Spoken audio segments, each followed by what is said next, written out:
আমার কাছে ফোন যায়, আমার অফিস স্টাফ ধরে ফোনটা মঙ্গলবারের দিন, যে বান্ধবীকে মেরেছে, মেরে রক্ত বেরিয়ে গেছে ঠোঁট মুখ দিয়ে, আপনি কি আজকে অফিসে ম্যাডাম কি বসছে, তাই তো?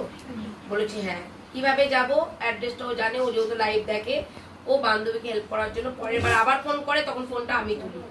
যখন ওনার নাম বলেন তখন আমি বললাম ঠিক আছে তুমি তাহলে আসো, কোনো অসুবিধা নেই, অফিসে আছি, তোমরা যাও, আমি কিন্তু জানি তোমাকে এমার্জেন্সি, এটা আমার, তাহলে আমি আজকে আসি না। মঙ্গলবার কাজ করে ডকুমেন্ট তোমার বাড়ি এসে বয়ে বয়ে নিচ্ছি, কখন আমি এরকম নিই না। ছেলের ভর্তি আছে মাধ্যমিকের, বাবা দায়িত্ব পালন করছে না, সেই কারণে আমি কিন্তু এমার্জেন্সি হিসেবে এসেছি। কালকে রেজাল্ট বেরিয়েছে, আজকে 2 তারিখ, তাই তো? তার জন্য আজকে আমি এসেছি কি যাতে বাবা দায়িত্ব নেয়। এটা হলো আমার ফার্স্ট প্রশ্ন। সেকেন্ড প্রশ্ন হলো কি, আমি কিন্তু তোমাকে এই বাড়িতে মানে পরকীয়ার জন্য আমি কিন্তু কোনো মীমাংসা করতে আসিনি। ওকে কথা শোনানো হয়। হ্যাঁ, ওটা তুমি 2 বছর আগেকার ঘটনা আমাকে এখন বললে, বা 1 বছর আগেকার, আর চোখে দেখে নিয়েছি 2023, 2 বছর আগেকার ঘটনা আমি শুনবো না।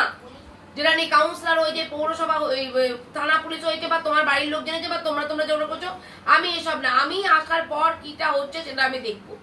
আমি আসার আগের দিন পর্যন্ত কি হয়েছে সেটা তুমি মেরেছে, তার জন্য আজকে আমি এসেছি। তাহলে একটা মার বোর গায়ে হাত দেওয়া, দ্বিতীয় এসছি যে সন্তানের প্রতি দায়বদ্ধতা পালন করছে না। ঠিক আছে, তুমি বলেছো আমারটা দরকার নেই, আমার সন্তানদের প্রতি দায়িত্ব পালন করলেই হবে অফিসে, তাই তো? এটাই বলেছি, যেহেতু আমি কাজ করছি আমারটা আমি চালিয়ে নিতে পারবো।